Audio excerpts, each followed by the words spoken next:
Mi suegra es mi verdadera familia. Y tú, desaparece de mi vida, ya dejé aquella casa. Y tomé una decisión que los pondría de rodillas en solo 7 días. Un simple acto mío tras esa desaparición reveló secretos que ellos jamás imaginaron que yo conocía.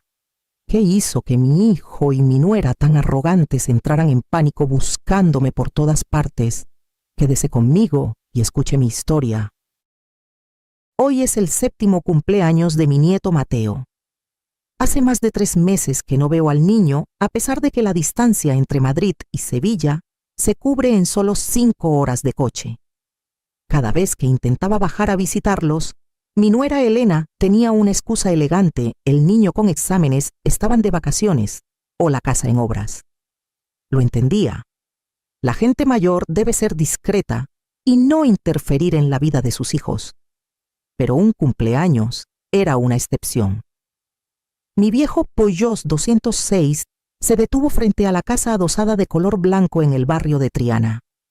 Esta era la casa por la que vacié mis ahorros hace 7 años, justo cuando nació Mateo, para que tuvieran un lugar donde echar raíces. Apagué el motor y salí.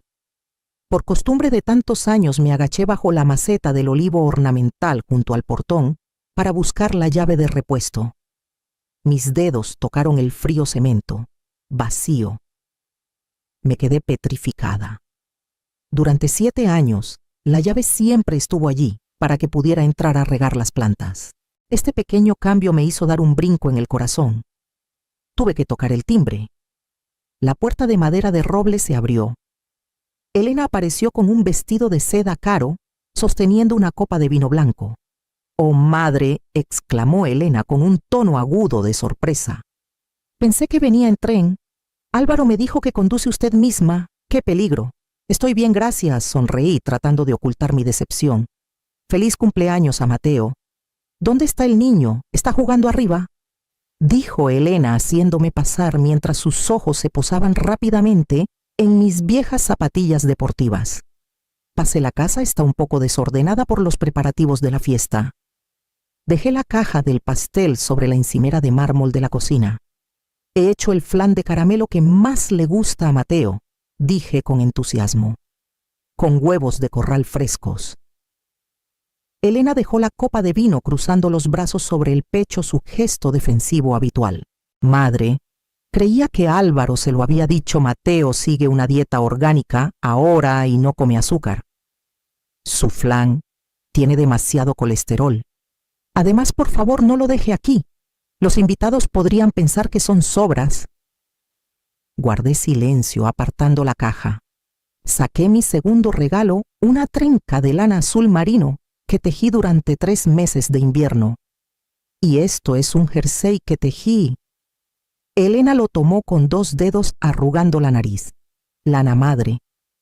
Se ha molestado mucho. Pero Mateo ahora usa solo ropa de marca con sus amigos del colegio internacional. Estas cosas son muy cursis, le picarán y no se lo pondrá». Cursi.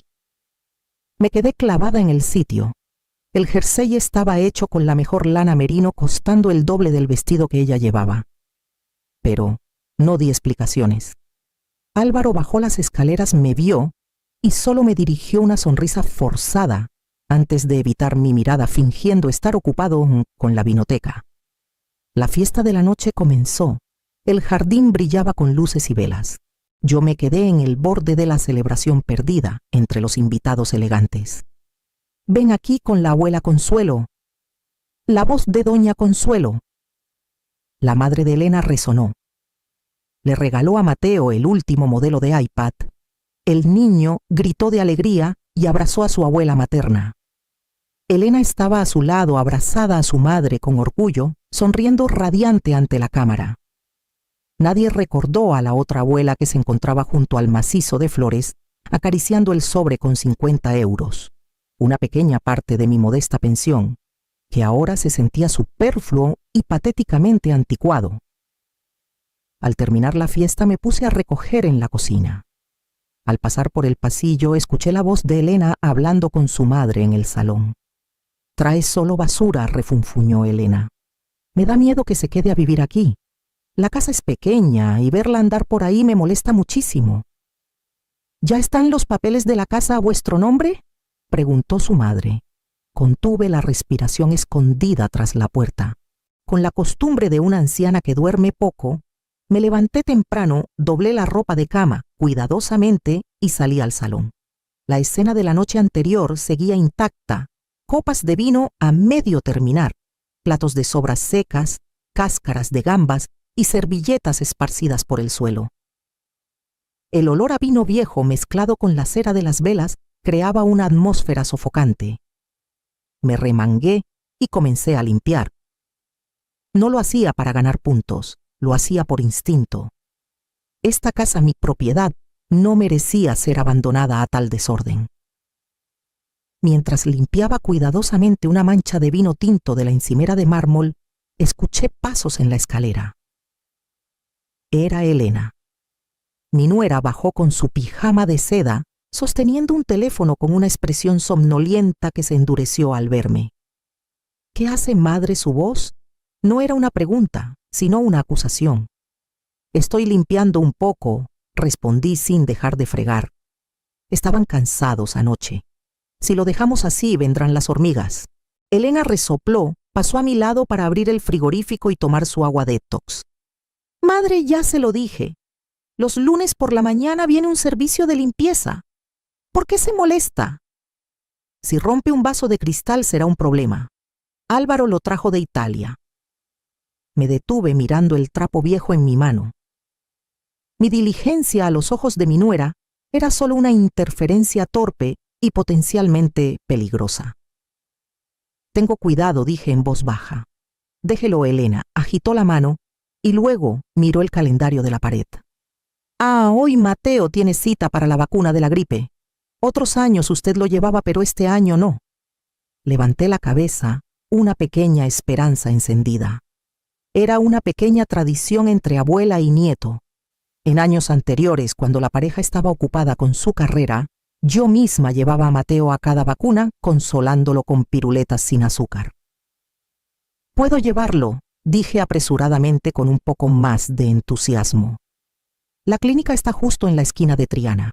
Todavía recuerdo al doctor García, es muy bueno. Elena dejó la botella de agua sobre la mesa con un golpe seco. Se giró para mirarme con una mirada que denotaba cansancio mezclado con desprecio. Madre, el doctor García se jubiló hace 2 años. Ahora es una clínica internacional.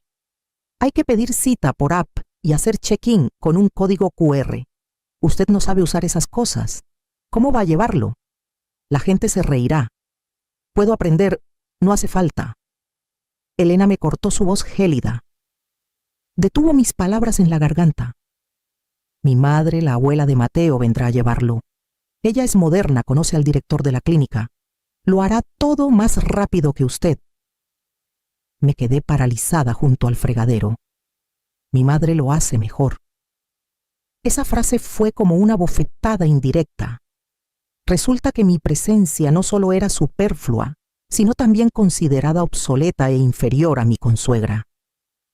Esa tarde doña Consuelo llegó en su coche de lujo a recoger a Mateo.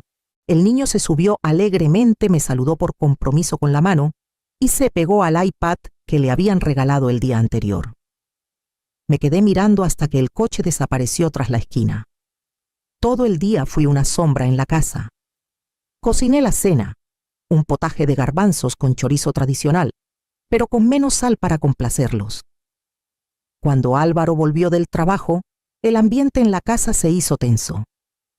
Besó a su esposa, acarició la cabeza de su hijo y se desplomó en el sofá pegado al televisor para ver las noticias económicas.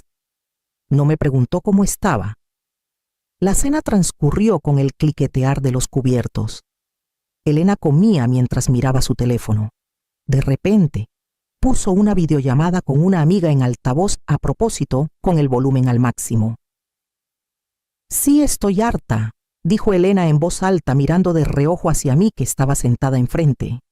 «La economía está mal y en casa tenemos que mantener una boca más». La persona al otro lado preguntó algo inaudible. Elena se rió con sorna y continuó. «Ay, mi suegra. Es muy pobre, vivió sola toda la vida. Sus pocos ahorros de pensión no dan para nada.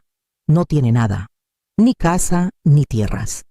Ahora que es mayor, seguro que quiere depender de mi marido y de mí. Llevaba la cuchara de sopa a la boca y me detuve.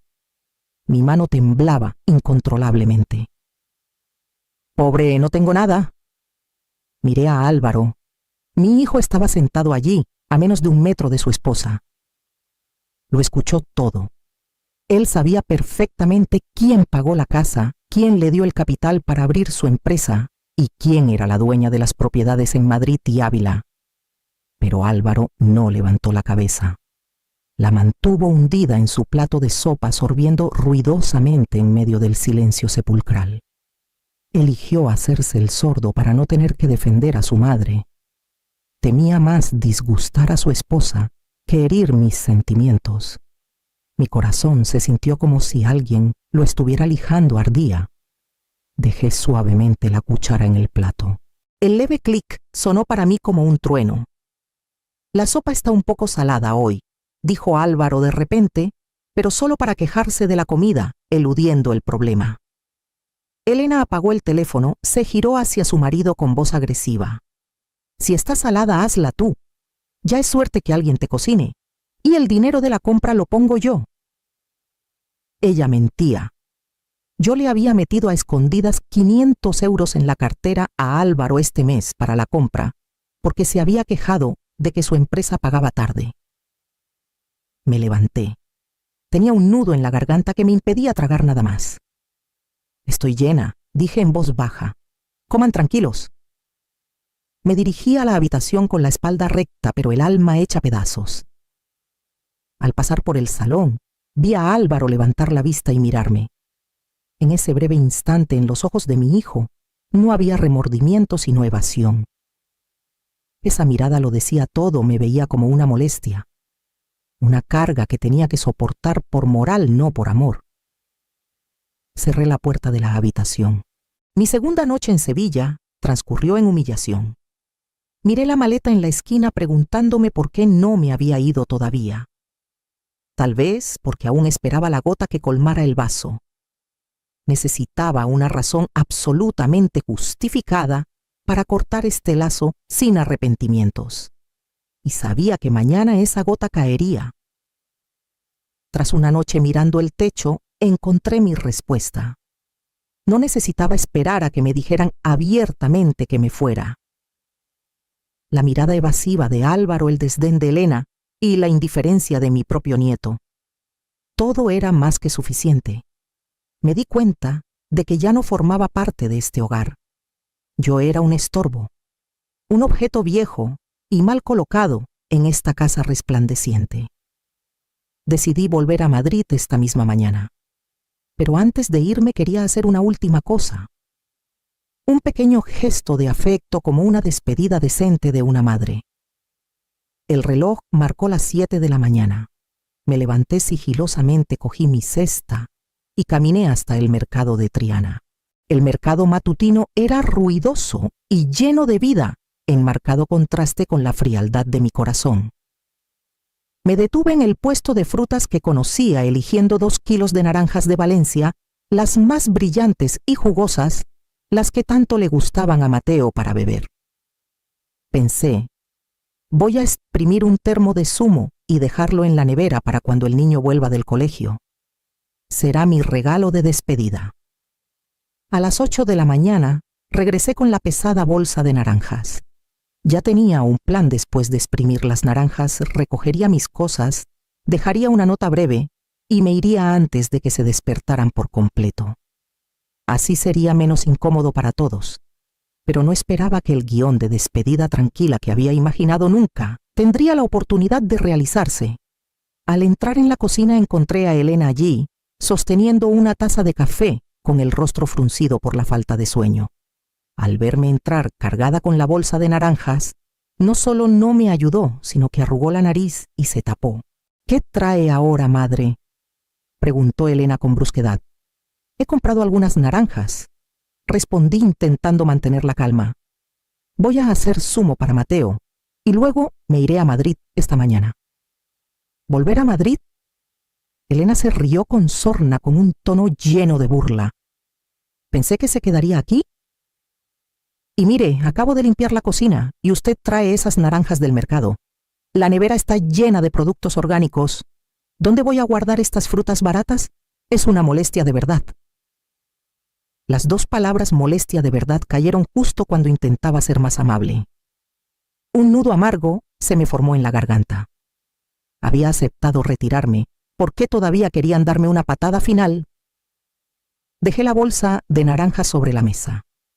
Las naranjas de color dorado rodaron. Elena, dije mi voz, temblando por la contención. Ya me iba. No necesitas ser tan dura con alguien que está a punto de dejar tu casa. Pues váyase ya sin más numeritos, gritó Elena, su voz resonando por toda la planta baja. Álvaro, baja a ver a tu madre, montando un escándalo en la cocina nada más empezar la mañana. Álvaro bajó corriendo las escaleras, todavía atándose la corbata, con el rostro sobresaltado. Miró a su esposa, que estaba con los brazos en jarras, y luego a mí, de pie sola junto a la bolsa de naranjas. ¿Qué pasa?, preguntó Álvaro, pero sus ojos solo miraban a su esposa. Tu madre. Le dije que en esta casa no comemos comida de la calle, y sigue trayendo. Estoy harta. O ella se va ahora mismo, o yo me llevo al niño a casa de mi madre. Álvaro se giró hacia mí. En lugar de preguntar, sus ojos se llenaron de irritación. Llegaba tarde al trabajo y no quería enfrentarse a la rabieta de su esposa. Miré a mi hijo, el dolor me desgarró. Álvaro, ¿de verdad crees que soy una molestia? Solo quería hacer un vaso de zumo para ti y tu hijo.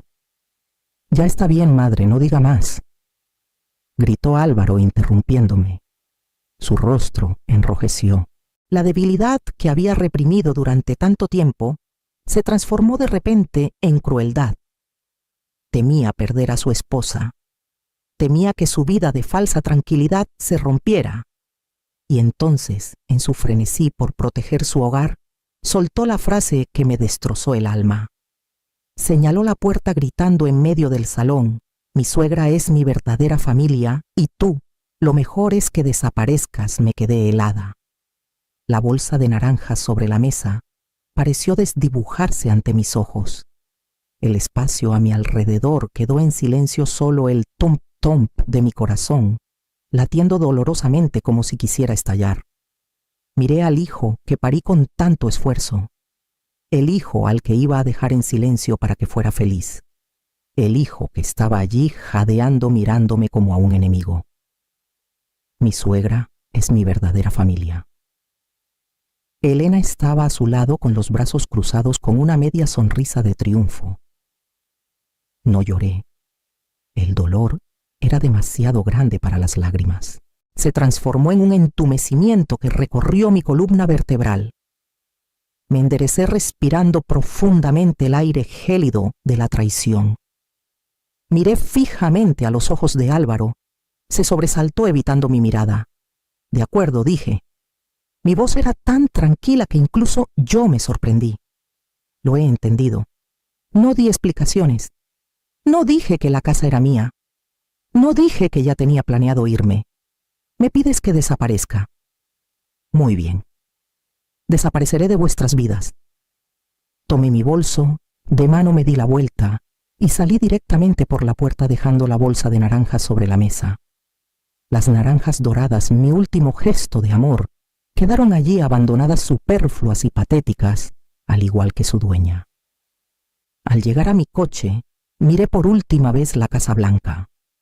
El portón de hierro se cerró detrás de mí como un punto final.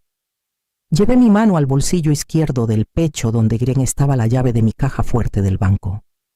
Mis hijos quieren que desaparezca. De acuerdo, desapareceré, pero me llevaré conmigo todo lo que me pertenece. Encendí el motor. El coche se alejó, dejando atrás Sevilla y las sonrisas falsas. Mis manos temblaban tanto que no podía sostener el volante. Solo pude conducir el Peugeot 3 manzanas antes de tener que orillarme. Una opresión en el pecho me dificultaba la respiración. Los gritos de Álvaro, la media sonrisa de Elena y la imagen de las naranjas rodando por el suelo se repetían en mi cabeza como una película estropeada. Necesitaba un poco de cafeína para espabilarme antes de comenzar el largo viaje de 500 kilómetros de vuelta a Madrid. Estacioné el coche en el aparcamiento del Café de la Prensa, una cafetería antigua en el cruce concurrido del barrio de Triana, donde solía pasar a menudo cuando venía a visitar a mi nieto en años anteriores. Elegí una mesa apartada en un rincón y pedí un café solo sin azúcar. Me senté allí, mirando a la gente pasar por el cristal, tratando de recomponer los pedazos de mi corazón. «Isabel, ¿es usted Isabel Morales?» Una voz familiar me sobresaltó. Levanté la mirada. Frente a mí estaba doña Mercedes, la antigua vecina que vivía 2 casas más allá de la de mi hijo. Mercedes era una buena mujer, pero conocida por ser la emisora de radio de todo el barrio. Me apresuré a secarme la esquina de los ojos, ajustando mi postura. «Hola, Mercedes».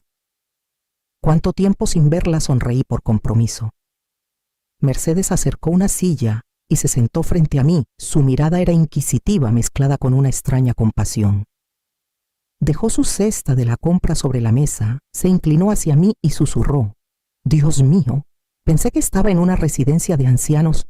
¿Qué hace aquí sola?» Me quedé atónita. El café en mi mano casi se derramó. «Residencia. ¿De qué habla Mercedes? Sigo viviendo sana en Madrid». Mercedes abrió los ojos tapándose la boca con la mano en señal de asombro. «¿De verdad? Pero su nuera, esa Elena, contó algo muy diferente a todo el vecindario». Un escalofrío me recorrió la espalda. Dejé la taza de café mirando directamente a los ojos de Mercedes. «¿Qué dijo de mí?» Mercedes dudó un momento, pero incapaz de contener su naturaleza chismosa, soltó una catarata de palabras. «Pues la semana pasada me la encontré en la peluquería. Se quejó mucho. Dijo que usted estaba senil, que vivía sola y sucia en Madrid y que insistía en mudarse aquí con ellos. Dijo que usted era... Disculpe que lo diga, usó la palabra carga, y que no tenía bienes, que solo se aferraba a su hijo para pedirle dinero». Apreté las manos bajo la mesa hasta que las uñas se clavaron en mi piel. Resulta que a los ojos de los vecinos yo era una anciana chiflada, pobre y una carga. «Y no es todo», chasqueó Mercedes, moviendo la cabeza con desaprobación. También me preguntó por los trámites para ingresar a una persona mayor en una residencia pública. Dijo: «Señora Mercedes, ¿conoce a alguien en un asilo?» «Mi suegra está muy confusa. Me da miedo que queme la casa en cualquier momento. Quiero ingresarla allí por seguridad, porque mi casa es pequeña y no podemos tenerla». Mis oídos zumbaron. «Asilo, confusa, quemar la casa». Había guardado silencio durante 7 años. Había aguantado, me había retirado a un segundo plano. Había interpretado el papel de suegra generosa, pero discreta, solo para que mi nuera fuera a difundir mentiras tan horribles sobre mí. Resulta que no me estaban echando hoy. Habían estado planeando eliminarme de sus vidas desde hace mucho tiempo. Querían meterme en una residencia para librarse de mí y necesitaban crear la opinión pública de que yo era una anciana loca para justificar su acto de ingratitud. «¿Se encuentra bien, Isabel?» «¿Está pálida?», preguntó Mercedes con preocupación. Tomé una respiración profunda.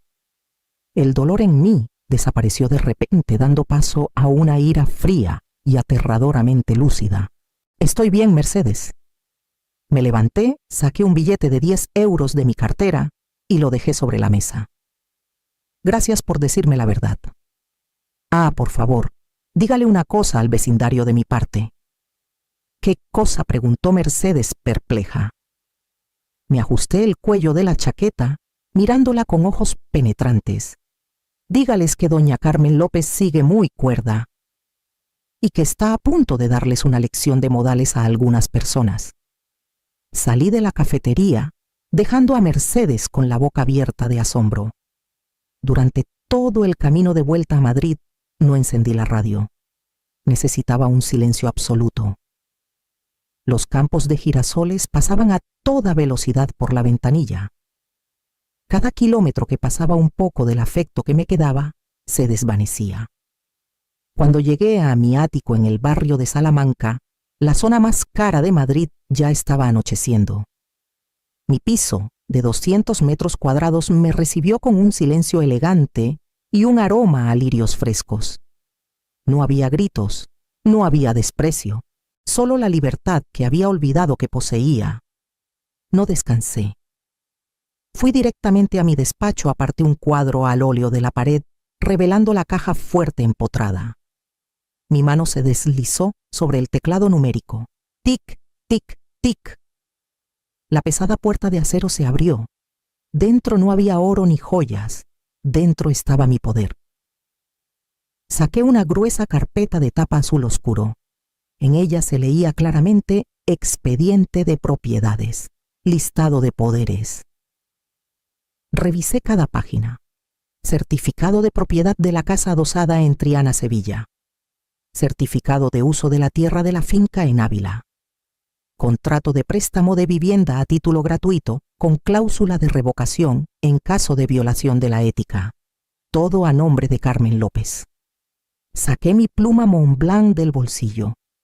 La punta de oro se deslizó sobre el papel tachando la línea que decía beneficiario Álvaro García en el borrador de testamento que pensaba llevar al notario la semana siguiente.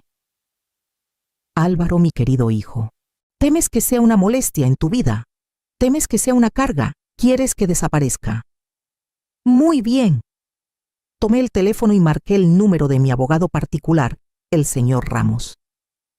Aunque eran las 8 de la noche, él contestó de inmediato. Hola, doña Carmen, ¿hay algo urgente? Hola, señor Ramos. Dije, mi voz tranquila pero fría como el hielo. Mañana por la mañana quiero que me prepare 3 documentos. Primero, revocación del derecho de uso gratuito de la vivienda en Sevilla. Segundo, corte de toda la asignación mensual transferida a la cuenta secreta de Álvaro. Y tercero, me detuve un momento mirando la foto de familia tomada, cuando Mateo cumplió un mes, que estaba sobre el escritorio. En la foto yo sonreía feliz, sosteniendo a mi nieto. Lentamente di la vuelta a la foto. Tercero, redacte una orden de desahucio. Quiero recuperar mi casa. Al otro lado de la línea, hubo silencio por unos segundos debido al shock, y luego respondió concisamente, entendido, señora.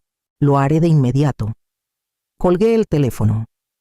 Afuera de la ventana las luces de la calle de Madrid comenzaban a brillar intensamente.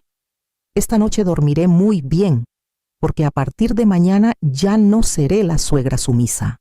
Soy Carmen López y estoy empezando a reclamar mi vida. La luz de la mañana de Madrid inundó mi ático iluminando las cortinas de seda gris plateado, pero no fue suficiente para disipar mi dolor de cabeza. Me giré suavemente tomando el teléfono de la mesilla. La pantalla se encendió con un montón de notificaciones, 18 llamadas perdidas. 5 mensajes nuevos de Álvaro. El último mensaje fue enviado a las 7 de la mañana. Has llegado bien, madre. No te enfades, Elena, solo se le fue la lengua. Ah, madre, ¿podrías transferirme 500 euros urgentemente? La factura de la luz de este mes es muy alta y aún no he cobrado. Miré el texto y mi corazón se encogió. Después de todo, ese niño seguía siendo mi hijo, el que llevé en brazos durante mis años más difíciles. Pero al leer de nuevo mi corazón se enfrió. La forma en que escribió transferirme 500 euros, tan a la ligera, como un hábito, como si el lazo entre madre e hijo ya no fuera afecto, sino solo un cable de cajero automático. Me reí una risa ronca y amarga. Ayer me pidió que desapareciera, hoy me suplica, como si nada hubiera pasado. A sus ojos, no soy una madre. Soy un cajero automático con sentimientos. Decidí cumplir mi promesa, desaparecer de verdad. Pero este smartphone parecía ponerme a prueba a propósito. Mi dedo tembloroso se deslizó sobre la pantalla tocando accidentalmente la cámara, luego una página de noticias. Mi imagen apareció una mujer de 67 años con el pelo canoso, los ojos hinchados, y mi corazón se encogió. Antes, cada vez que el teléfono fallaba, Álvaro siempre me ayudaba. Déjame, madre, decía riendo y deslizando el dedo rápido como el viento. Ahora yo misma tenía que aprender a separarme de él. Finalmente encontré las palabras en rojo: bloquear a este número. Presioné. Se escuchó un suave clic. Álvaro bloqueado. Elena también. Exhalé. Una extraña sensación de alivio, como si acabara de cortarme una parte del cuerpo doloroso, pero liberador. Me puse mi traje de seda gris, me maquillé con cuidado y tomé un taxi hasta el Banco Santander. El director de la sucursal Viaepo, Miguel, se alegró al verme. Doña Carmen, ¿qué pronto viene? Hoy viene a ingresar dinero a don Álvaro, de nuevo. Dejé mi tarjeta negra sobre el mostrador con voz serena. No, Miguel. Hoy vengo a cortar. Cancele la orden de transferencia automática de 1.500 euros mensuales a Álvaro. Bloquee la tarjeta adicional de Elena Rodríguez y transfiera todo el control de la cuenta a mi firma única.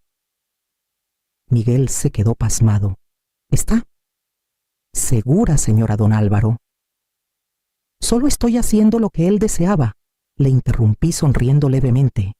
Él quería ser independiente. Ahora lo será de verdad.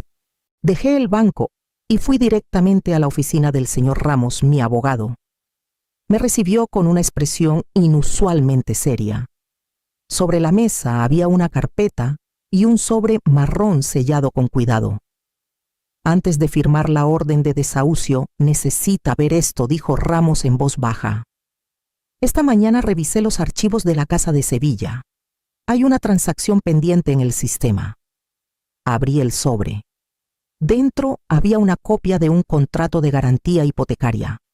Al leer la primera línea, la sangre se me heló.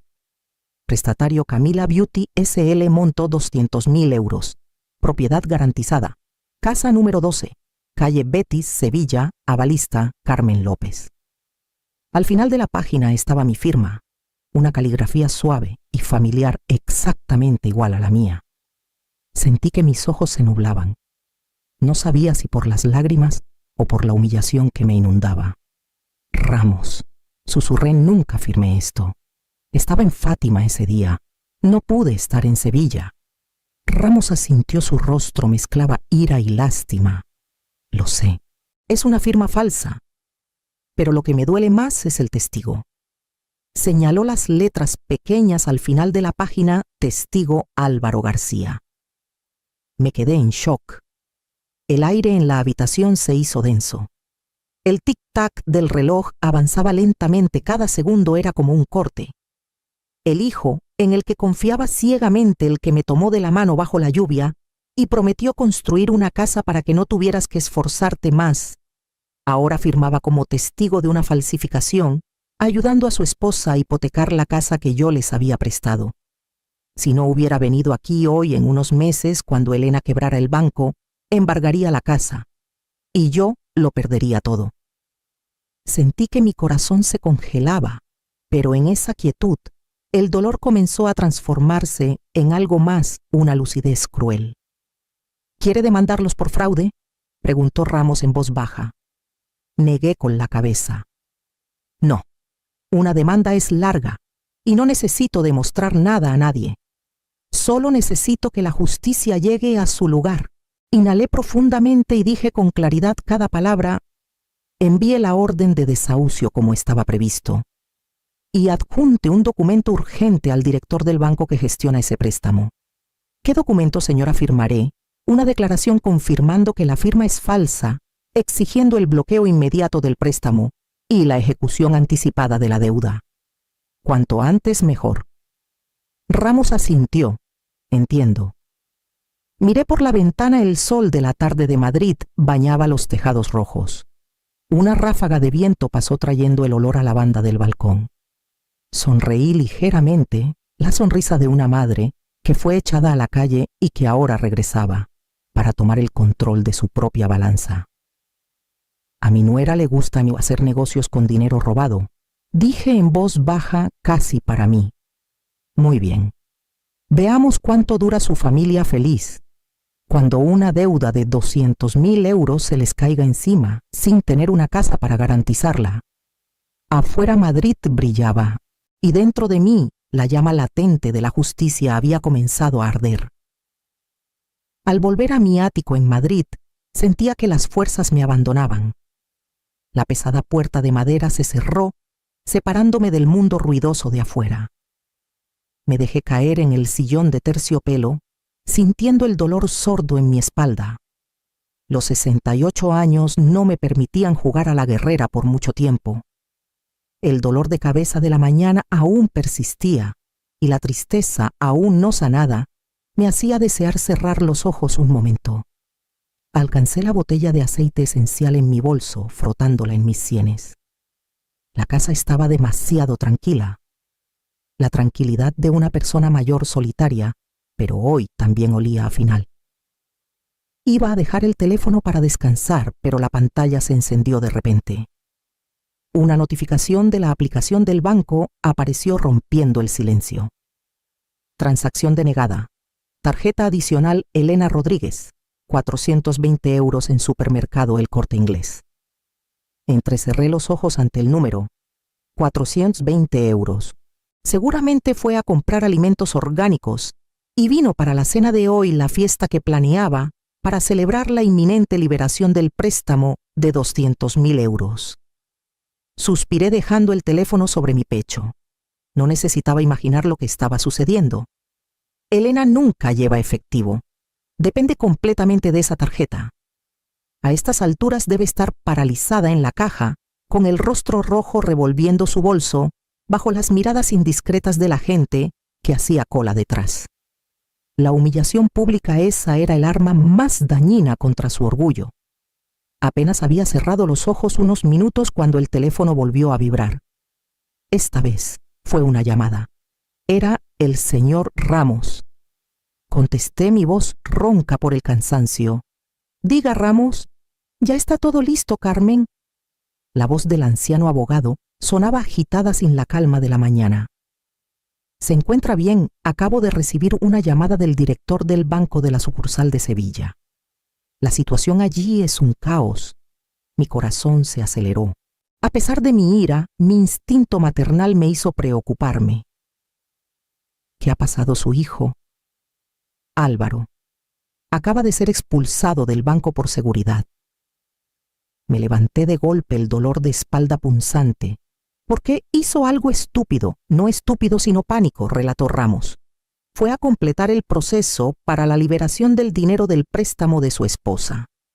Pero cuando el empleado le informó que el préstamo estaba bloqueado por sospecha de firma falsa, perdió el control. Gritó, golpeó el escritorio exigiendo ver al director, afirmando que usted había firmado. Hasta que el director mostró su documento de denuncia, se derrumbó por completo. Lloró justo en el hall Carmen. Me quedé sin palabras. Álvaro lloró. Mi hijo de 40 años lloró en público no por arrepentimiento sino por miedo. El último salvavidas de la pareja había sido pinchado por mis propias manos. Lo entiendo, respondí tratando de mantener mi voz firme. Gracias, Ramos. Colgué. La habitación volvió a caer en el silencio, pero mi corazón estaba agitado. Fui a la cocina, me serví un vaso de agua, mis manos temblaban derramando agua sobre la mesa. Bebí todo para calmar mi ritmo cardíaco. No me alegraba ver a mi hijo acorralado, pero sabía que si no dolía una vez, esa infección de ingratitud nunca se curaría. Justo en ese momento mi teléfono vibró de nuevo. Esta vez no fue una vibración suave, sino continua. Ting, ting, ting. Una serie de mensajes del servicio de llamadas perdidas porque había bloqueado los números. Llamada perdida de Álvaro 12 veces. Llamada perdida de Elena 25 veces. La densidad de las llamadas indicaba que su pánico crecía exponencialmente. Seguramente en este momento acababan de llegar a casa y recibieron el último regalo del cartero, la orden de desahucio. Cansada dejé el teléfono boca abajo sobre la mesa. No quería ver sus nombres, necesitaba dormir. Pero el teléfono no me dejó en paz. Volvió a sonar. Esta vez era un número desconocido, no el de Álvaro ni el de Elena. Código de área de Sevilla. Dudé un momento y luego presioné el botón de contestar, pero no dije nada. Al otro lado de la línea, una voz de mujer gritaba histéricamente con una rabia incontrolable. «¡Vieja loca! ¿Qué le ha hecho a mi hija?», era doña Consuelo, la madre de Elena, la que Álvaro declaró ser su verdadera familia. «¿Sabe que el banco acaba de llamar exigiendo embargar mi coche?», gritó su respiración agitada en el teléfono. «Elena tuvo la osadía de usar mi coche como garantía adicional. Ahora que usted bloquea el dinero, el banco me lo exige a mí. Llame al banco ahora mismo. ¿Quiere arruinar a toda la familia de su consuegra? ¡Mala persona!», me quedé atónita. Resulta que Elena no solo falsificó mi firma para hipotecar mi casa, sino que también arrastró a su propia madre a esta espiral de deudas usando su coche como garantía. Y ahora, con el grifo de mi dinero cerrado, el efecto dominó se había derrumbado sobre el modelo de familia de ellos. «Doña Consuelo», dije, mi voz débil pero gélida, «tiene razón en una cosa. Soy mala persona, pero mi maldad me la ha enseñado su hija». Colgué bruscamente. Desconecté el teléfono fijo. Apagué el móvil. La habitación se sumió en la oscuridad del atardecer. Me acurruqué en el sillón abrazando mis rodillas. Había ganado. Los había hecho perder el control haciendo que se atacaran entre ellos por dinero. Pero ¿por qué lloraba? En la luz tenue vi mi reflejo en el cristal de la ventana. Una anciana solitaria rica y que acababa de quemar la casa de su propio hijo. Una victoria triste, pero una victoria necesaria. Afuera, la noche de Madrid comenzaba a caer, ocultando los sollozos de una madre que se había visto obligada a madurar por segunda vez a los 68 años. La falsa tranquilidad terminó la mañana del tercer día. Estaba sentada junto a la ventana ajustando mis gafas para leer el periódico de la mañana cuando el timbre de mi ático sonó. No era un timbre educado, sino un golpe fuerte y repetido. ¡Bam, bam, bam!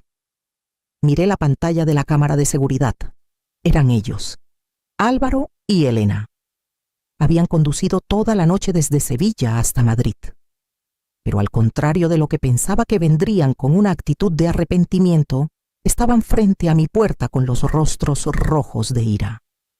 Ropa arrugada, pelo despeinado, pero los ojos inyectados en sangre. Tomé una respiración profunda y abrí la puerta. Dejé la cadena de seguridad puesta solo, abriendo una rendija lo suficiente para ver sus caras.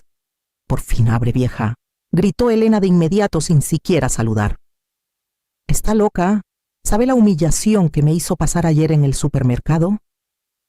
Me quedé en silencio, mirando a mi nuera que me señalaba con el dedo. No le importaba si yo vivía o moría, solo le importaba su orgullo herido. «Madre», intervino Álvaro con voz quebrada por la rabia. «Explíquese, ¿por qué envió un documento al banco diciendo que no firmó el aval? Quiere matarme.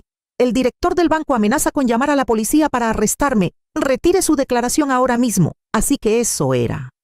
Vinieron a pedirme cuentas. En su mente egoísta, yo era la culpable por no querer seguir permitiendo su fraude. «Baja la mano, Elena», dije, mi voz gélida. «Y Álvaro, no grites. Los vecinos aquí son muy civilizados, llamarán a la policía». «No cambie de tema», siseó Elena volcando toda su amargura en cada palabra. «Ya está vieja, y Chochea firmó y lo olvidó». «Ahora, por favor, vuelva a firmar un documento de confirmación. Necesitamos el dinero hoy mismo para pagar a los proveedores. Si mi empresa quiebra, será culpa suya». Miré los dos rostros distorsionados frente a mí. Un sentimiento de asco subió por mi garganta. Quité la cadena de seguridad, abriendo la puerta de par en par. Pensaron que tenía miedo y se dispusieron a entrar. Pero levanté la mano sosteniendo una hoja de papel A4. ¿Quieren hablar de documentos? Muy bien. Levanté el papel frente a Álvaro. Era una copia de mi pasaporte con el sello de entrada y salida del país del día 15 del mes pasado, el día en que falsificaron mi firma. El día 15 yo estaba en Portugal de peregrinación. Explícame, Álvaro, ¿cómo volé a Sevilla a firmar y volví a Portugal? Álvaro se quedó mudo. Su rostro cambió de rojo a gris pálido. «Madre», tartamudeó, «no vinieron a verme. Vinieron a obligarme a seguir encubriendo su fraude», dije mirando directamente a los ojos de mi hijo. «No retiraré la denuncia. Y no firmaré nada. Lo que hicieron lo asumen. ¿Usted se atreve?» Elena temblaba de rabia pero también de miedo. «Váyanse», señalé el pasillo. «No me obliguen a llamar a seguridad». Cerré la puerta de golpe. El sonido seco del cerrojo. Afuera escuché a Elena maldecir y a Álvaro golpear la pared con impotencia. Me apoyé contra la puerta, mi corazón latía fuerte pero sin arrepentimiento. Miré la pantalla de la cámara observando lo que harían a continuación. No se fueron de inmediato. Se quedaron en el pasillo con una desesperación extrema. Álvaro se agarraba la cabeza. «Estamos perdidos, cariño. Si el banco nos demanda, iré a la cárcel. ¿De dónde sacaremos el dinero para compensar el contrato ahora?» Elena caminaba de un lado a otro mordiéndose las uñas. De repente, sus ojos se iluminaron. Sacó su teléfono. «Llama a mi madre», dijo Elena rápidamente. «Ella tiene sus ahorros de jubilación y algunas tierras en el pueblo. Ella me quiere, más seguro que nos salvará». Contuve la respiración escuchando a través del altavoz de la cámara. «Tut, tut». Elena puso el altavoz. «Hola, madre, sálvame». Elena rompió a llorar tan pronto como la otra parte contestó. La voz de doña Consuelo, la consuegra elegante, resonó, pero no con su tono dulce habitual, sino estridente y llena de ira. «¿Salvar qué? Yo te estoy buscando para pedirte cuentas». Elena se quedó atónita. «Madre, ¿qué dice? Estoy en problemas». «Tus problemas me dan igual», gritó doña Consuelo por el teléfono. «Mi coche. Me dijiste que necesitabas los papeles para un trámite rápido, y resultó que lo hipotecaste como garantía adicional para el préstamo. El banco me acaba de enviar una orden de embargo de mi coche. Los vecinos se están riendo de mí, madre». «Lo siento, pero eso lo arreglamos luego», suplicó Elena. «Préstame 50.000 euros para pagar las deudas urgentes, si no Álvaro irá a la cárcel». «No hay dinero ni nada», cortó doña Consuelo sin piedad. «Soy vieja, ese dinero es para mi jubilación.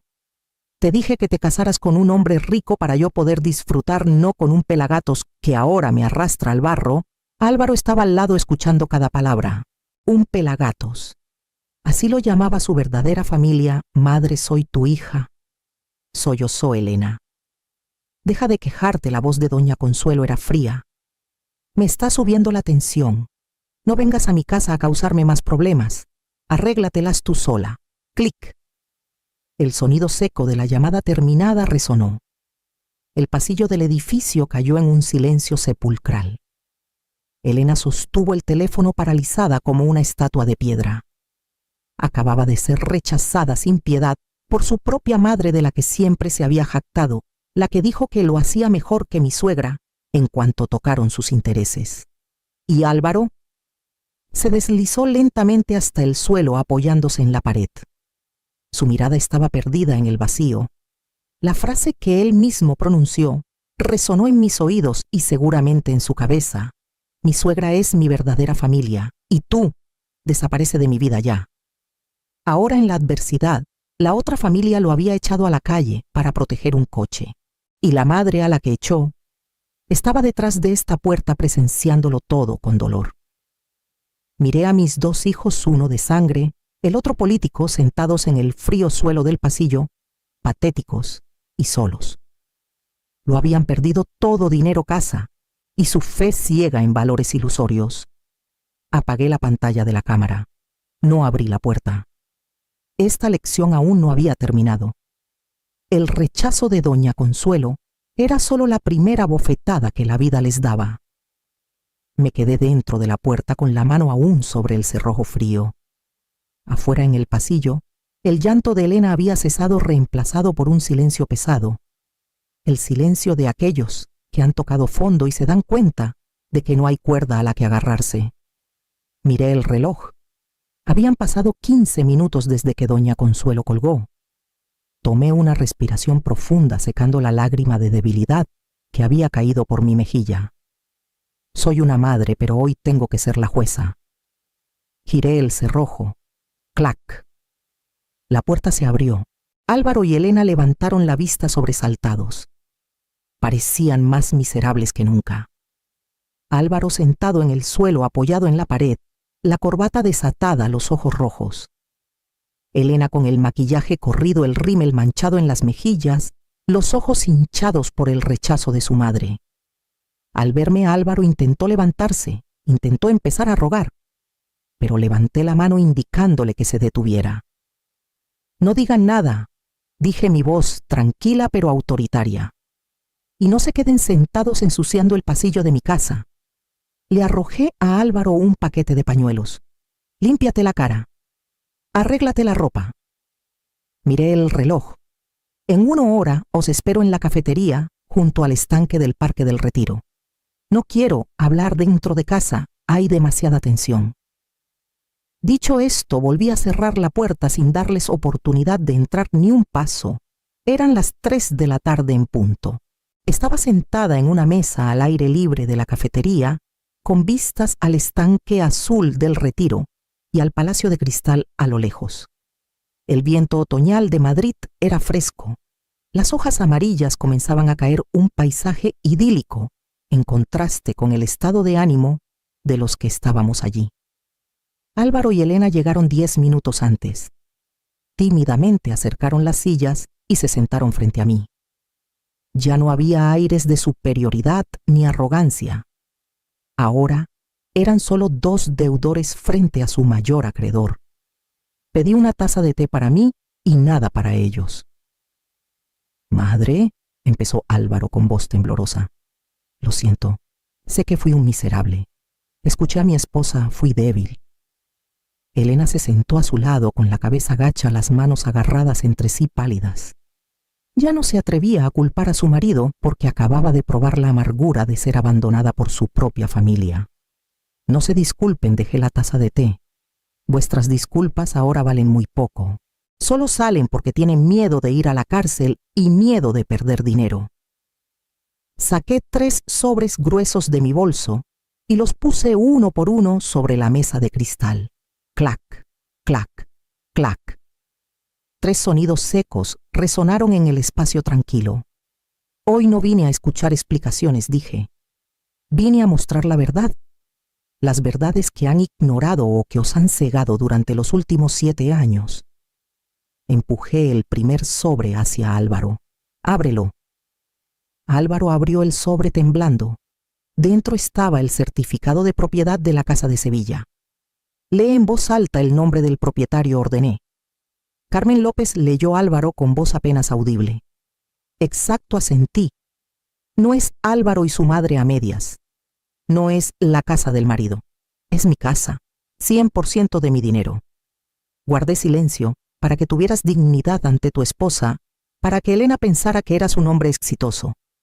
Pero usaste esa misma dignidad para echar a la dueña de la casa a la calle. Elena miró el papel, su rostro estaba lívido.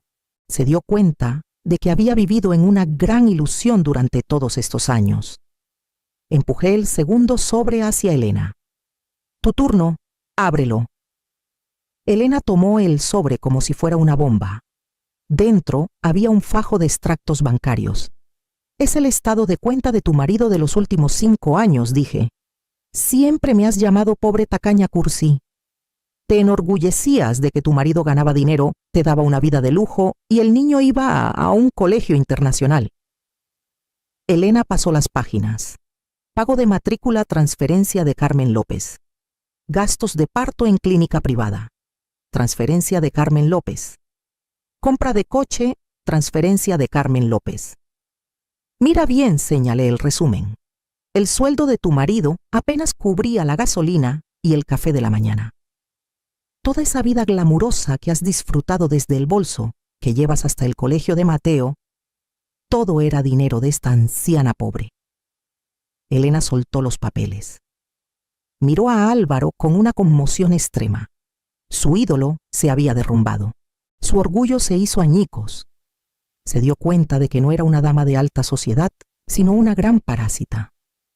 «Me has mentido», susurró Elena, las lágrimas brotando. Dijiste que eras el director. Dijiste que tu madre dependía de ti. No te mentí, Álvaro. Se golpeó la cabeza contra la mesa sollozando. Porque exigías demasiado, querías ser como tus amigas, querías que tu madre te respetara. Tuve que pedirle dinero a mi madre para tapar tu pozo sin fondo. Ya basta. Golpeé la mesa con la mano.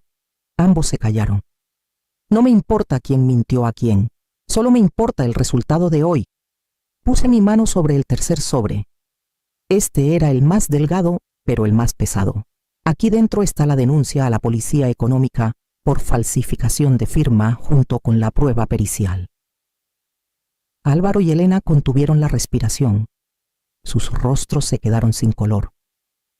¡Madre! Álvaro se deslizó de la silla, arrodillándose en el frío suelo de la cafetería. No la presente. Se lo ruego. No quiero ir a la cárcel. ¿Qué será de Mateo si sus padres van a la cárcel? La mención de Mateo me hizo sentir un nudo en el estómago. El niño era inocente. Pero si cedía ahora nunca madurarían. Levántate, grité. No uses al niño para chantajear mis sentimientos.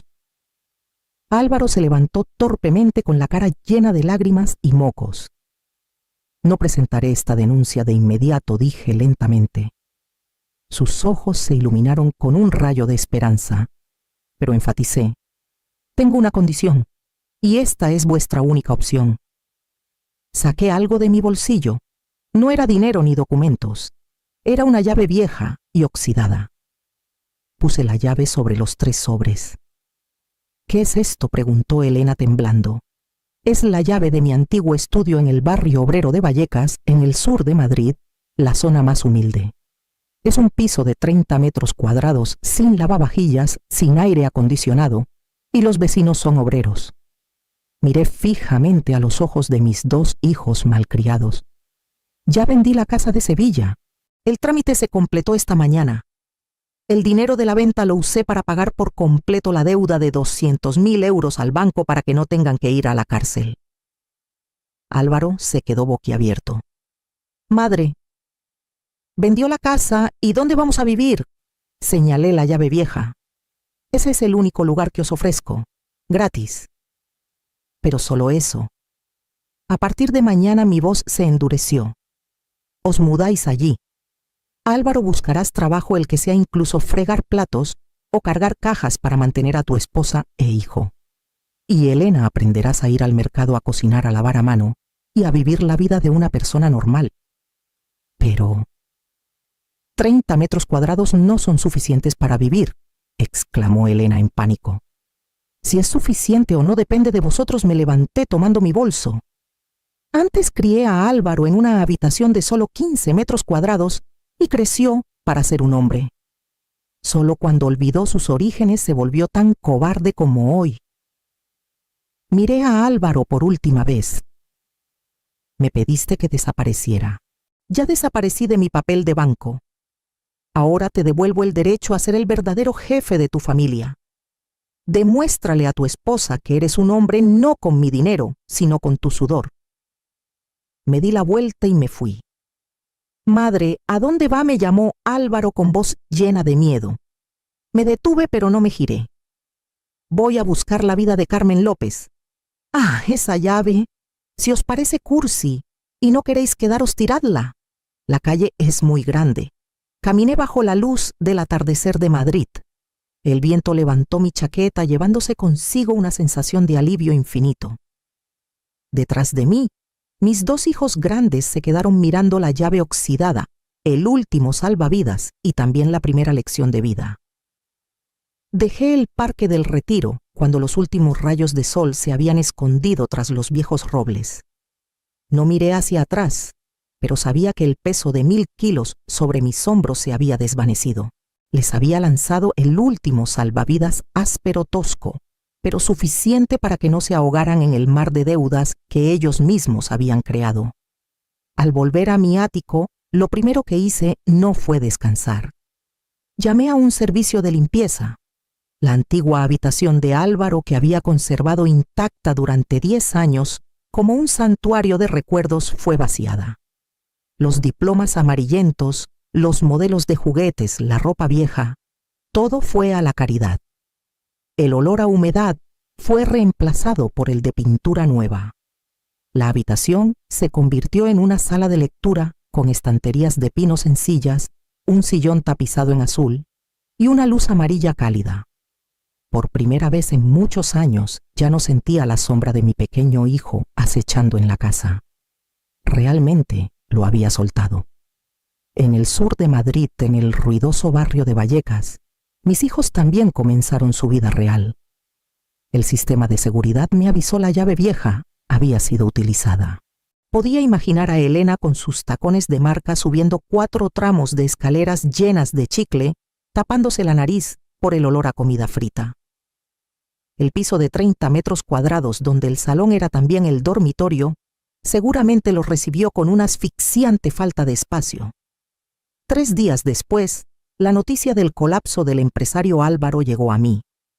La etiqueta de director general que se había autoimpuesto resultó ser una capa de pintura fina que se desprendió tan pronto como verificaron sus antecedentes. Ninguna empresa contrató a un hombre de 40 años acostumbrado solo a dar órdenes pero sin habilidades reales. Finalmente, se humilló y aceptó un trabajo nocturno, cargando cajas en un almacén de supermercado en las afueras con un sueldo de 1.100 euros, exactamente la cantidad que solía gastar en una sola noche de copas. Una semana transcurrió en silencio hasta que el teléfono sonó. Era Elena. Su voz sonaba distorsionada y detrás se oían bocinas de coche y llantos de niños. Madre, la lavadora aquí está rota. ¿Podría llamar a un técnico o darnos 200 euros para comprar una nueva? Mis manos se van a destrozar de tanto lavar ropa. Yo estaba podando rosas en el balcón y respondí con calma. Elena, ¿recuerdas la llave que te di? Viene con responsabilidades. Si la casa está rota, el dueño la repara. Yo no soy un centro de soporte técnico, pero no tenemos dinero. Entonces lava a mano, dije en voz baja, mi voz suave como el viento. Antes mi madre y yo lavábamos a mano toda la vida. El agua fría te ayudará a despertar. Colgué. La lección de la independencia nunca viene de los libros, sino de las veces que tienes que lavar la ropa con tus propias manos desnudas. Ese fin de semana, Álvaro trajo a Mateo de visita. El niño estaba más delgado, con una camiseta sencilla, pero sus ojos brillaban. Se abalanzó sobre mí susurrando: Abuela, la casa nueva es pequeña, pero papá me cuenta historias todas las noches. Mamá llora mucho, pero ayer cocinó huevos revueltos un poco quemados, pero estaban ricos. Abracé a mi nieto, una lágrima cayó sobre su hombro. No hay mal que por bien no venga. Cuando el brillo material desapareció, se vieron obligados a aprender a ser padres de verdad. La pobreza les estaba enseñando lo que mi dinero les había quitado inadvertidamente: el valor del esfuerzo. Viendo que todo se estabilizaba, me concedí un nuevo comienzo. Me inscribí en clases de tango, una pasión que dejé incompleta en mi juventud. Miércoles por la tarde, la sala de baile estaba inundada de sol. Llevaba un vestido rojo vino y mis zapatos de tacón de punta. El sonido del bandoneón comenzó suave y cautivador. El profesor de baile, un hombre de unos 40 años, alto y delgado, me tomó la mano y sonrió. Relájese, doña Carmen. Deje que sus pies la guíen. Seguí el ritmo. 1, 2, 3. Giré mi vestido rojo ondeando como un pétalo. La luz del sol se reflejaba en el gran espejo, haciendo que la habitación brillara. Me sentí un poco mareada, pero pensé que era solo por la falta de sueño. El médico me había dicho que necesitaba operarme pronto. El tumor crecía día a día. Pero ¿cuándo tuve tiempo para la debilidad? Aún tenía trabajo por hacer, tenía hijos que necesitaban ver la lección de mi propia vida. La música se hizo más intensa. Levanté la cabeza, la espalda recta, mis labios sonriendo ligeramente. Y entonces, un paso en falso. Un dolor agudo como una puñalada me atravesó el pecho. La música se distorsionó como si viniera del fondo de un pozo. «Doña Carmen, ¿qué le pasa?», gritó alguien lejos. Me sentí caer. El vestido rojo se extendió sobre el suelo de madera como una flor marchita. Al abrir los ojos, el fuerte olor a antiséptico llenó mis pulmones. El techo blanco era cegador. El monitor emitía un bip, bip, constante. Un joven médico estaba junto a la cama con una mirada seria. «¿Ha despertado doña Morales? Tuvimos suerte de que la trajeran a tiempo». Intenté levantarme, pero todo mi cuerpo estaba agotado. ¿Qué me pasó? El médico revisó mi historial suspirando. «Usted lo sabe. El tumor cerebral ha estado presionando el nervio motor. Le advertimos hace 3 meses. ¿Por qué canceló la cirugía hace 3 meses? Sí, justo cuando recibí los resultados. El médico dijo, si no la operamos podría perder la movilidad en cualquier momento. Recuerdo claramente la sensación de frío al firmar el aplazamiento de la cirugía. Pero tenía que hacerlo. No podía estar en la mesa de operaciones cuando mis hijos aún no sabían cómo vivir sin mí. Miré el techo, mi voz se hizo ronca. No podía operarme entonces. Tenía una casa que limpiar, unos hijos que necesitaban aprender a valerse por sí mismos. El médico se quedó en silencio y luego dijo en voz baja, «Ahora no tiene otra opción. Debemos operarla mañana por la mañana». Asentí cerrando suavemente los ojos. Una sensación de serenidad se extendió por mi pecho. «Ahora está bien», susurré. «Pase lo que pase. Ya no se morirán de hambre». Oculté mi enfermedad para enseñar a mis hijos la última lección de mi vida. Mi crueldad resultó ser otra forma de amor, un amor tan fuerte que se atrevió a elegir la muerte para obligar a otros a vivir de verdad. Afuera de la ventana, la lluvia comenzaba a caer sobre Madrid. Pero dentro de mí, la tormenta ya había pasado. El amanecer aún no había llegado. El pasillo del Hospital de Madrid estaba frío y olía fuertemente a éter. Yo estaba en la camilla siendo empujada por una enfermera a lo largo del largo pasillo que conducía al quirófano. Los sedantes comenzaban a hacer efecto, haciendo que mis párpados pesaran. En mi aturdimiento me sentía muy ligera. Lo había arreglado todo, mis bienes estaban en un fondo fiduciario para mi nieto, la casa vendida para pagar las deudas de mi hijo. Si no despertaba hoy, al menos me iría como una madre que había cumplido su deber, no como una anciana que se llevaba el resentimiento a la tumba. La puerta del quirófano se abrió. La brillante luz de la sala de operaciones me cegó. Cerré los ojos murmurando una última oración, al mismo tiempo en el almacén de Vallecas. Álvaro estaba cargando pesadas cajas de leche en un camión. El turno de noche acababa de terminar, el sudor empapaba su uniforme azul oscuro. El teléfono en el bolsillo del pantalón vibró fuertemente. Se secó las manos en el pantalón y contestó. Su voz era ronca por el cansancio y el polvo. «Diga, soy yo». «Hola, le llamamos del Hospital Central de Madrid», dijo la voz de la enfermera con urgencia. «¿Es usted familiar?» «De doña Carmen López». El corazón de Álvaro dio un vuelco. El nombre madre que había evitado durante semanas de repente le infundió un miedo vago. «Sí. Sí, soy su hijo. ¿Qué pasa? Su madre está siendo llevada de urgencia al quirófano. Un tumor cerebral presiona un nervio. La situación es crítica. El médico requiere que un familiar esté presente de inmediato para firmar el consentimiento de riesgos». La caja de cartón en las manos de Álvaro cayó al suelo. ¡Plaf! Las cajas de leche se rompieron, salpicando sus viejas botas de trabajo. 4 horas después. Desperté aturdida en la sala de recuperación. La primera sensación fue un dolor punzante en la parte superior de mi cabeza que se extendía hasta la nuca. Mi garganta estaba seca como un desierto. Intenté abrir los ojos. La primera imagen que vi no fue el techo blanco, sino 2 figuras sentadas con la cabeza gacha junto al borde de la cama. Eran Álvaro y Elena. Todavía llevaban puesta su ropa de trabajo. Álvaro con el uniforme del almacén manchado de leche. Elena con una camiseta barata, el pelo recogido a toda prisa sin maquillaje, mostrando sus pecas y ojeras. Al escuchar mi movimiento, ambos se sobresaltaron y levantaron la cabeza. Madre Álvaro se acercó tomando mi mano llena de tubos de suero. Su voz se quebró, las lágrimas cayeron empañando su rostro demacrado. Ha despertado, gracias a Dios ha despertado. Elena estaba a su lado, sus manos entrelazadas, llorando en silencio. No se atrevía a acercarse, solo. Me miraba con una mezcla de arrepentimiento y miedo. El cirujano entró en la habitación mirando a mis dos hijos con severidad. La cirugía fue un éxito, pero la señora necesita mucho tiempo para recuperarse. Me sorprende mucho.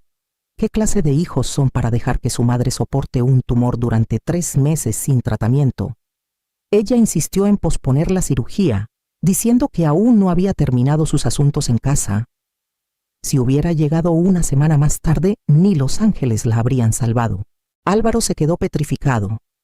Se giró para mirarme, sus labios temblaban. Madre, sabía de la enfermedad hace 3 meses, cuando vino a Sevilla, cuando la eché.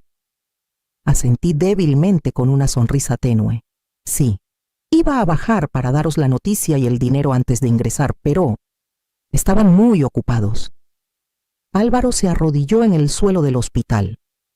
Apoyó la cabeza en el borde de la cama sollozando como un niño. El llanto del arrepentimiento tardío. Se dio cuenta de que mientras él estaba absorto en su falso orgullo, mientras su esposa estaba absorta en artículos de lujo, su madre estaba luchando en silencio contra la muerte para limpiar el desorden que ellos mismos habían causado. Elena se acercó. No dijo nada. Tomó en silencio el cuchillo de pelar fruta de la mesa. Sobre la mesa había una bolsa de naranjas de Valencia. Las mismas naranjas que yo había comprado en el mercado de Triana, las que ella había llamado basura molestia. Las manos de Elena ahora estaban más ásperas, sus uñas cortas, la punta de sus dedos pelada por el contacto constante con el detergente. Sostuvo la naranja, pelando con movimientos torpes pero cuidadosos. Separó cada gajo, quitando toda la parte blanca, y tímidamente lo acercó a mi boca. «Coma, madre», dijo Elena en voz baja, las lágrimas cayendo sobre mi mano. «Las naranjas están muy dulces, madre. Yo siento haberlas despreciado».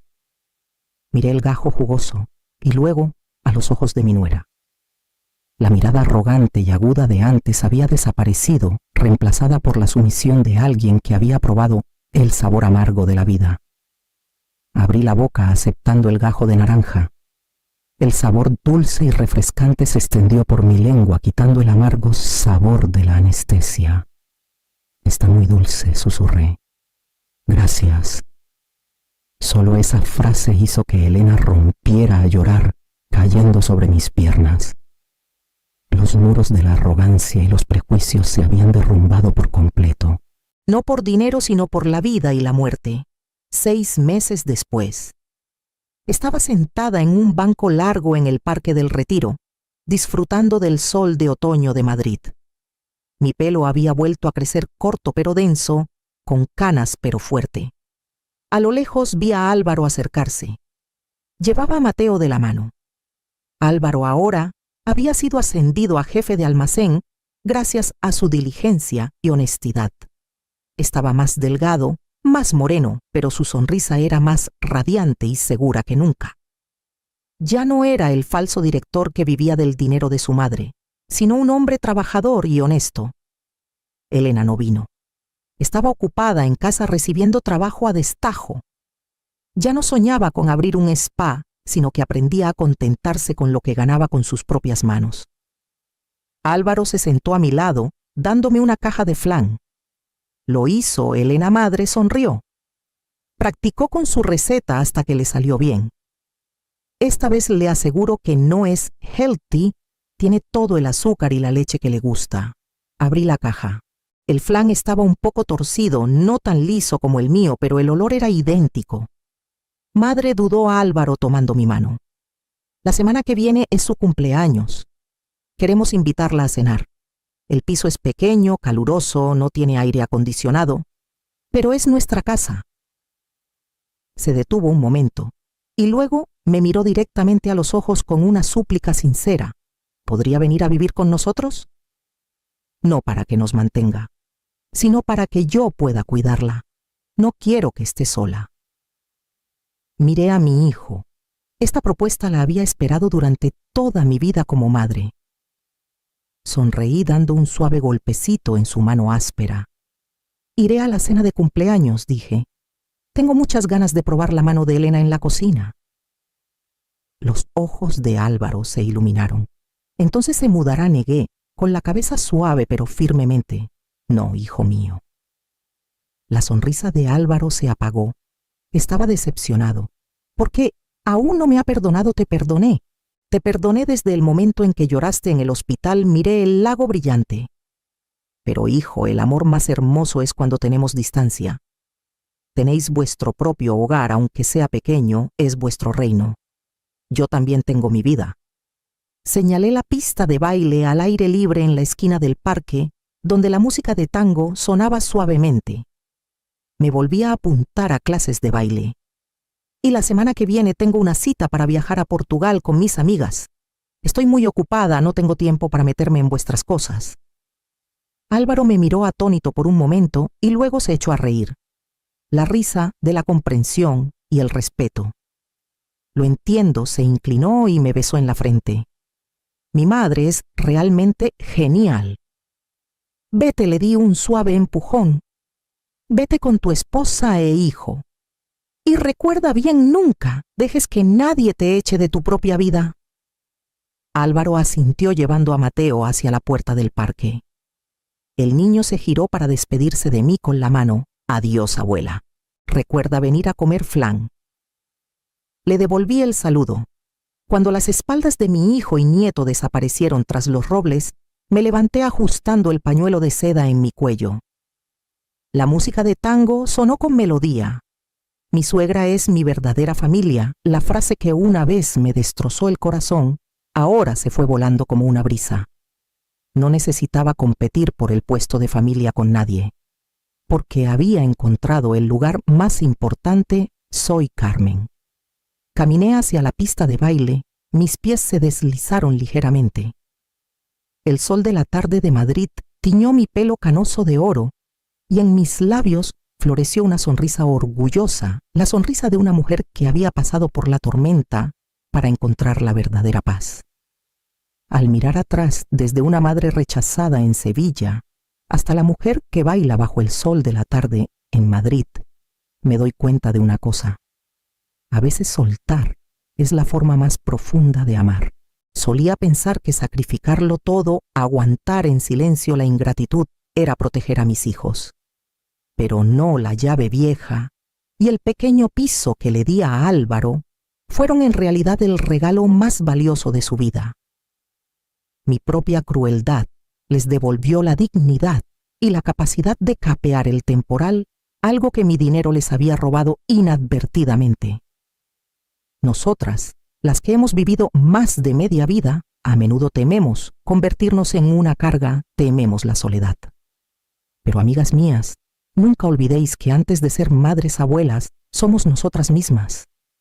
No permitáis que nadie, ni siquiera vuestros hijos, os valoren por la utilidad de vuestros bienes. Mantened firmemente vuestra propia llave en sentido literal y figurado. Vivir felices, sanas y ser autónomas, ese es el apoyo más sólido para nuestros hijos y nietos en el futuro. ¿Y usted, alguna vez se ha sentido que está desapareciendo en su propia familia? Espero que la historia de Carmen hoy sea una palmadita suave, dándole un poco de coraje para encontrar su propia alegría. El tiempo empieza a refrescar. Recuerden abrigarse y no olviden tomar sus medicinas a tiempo.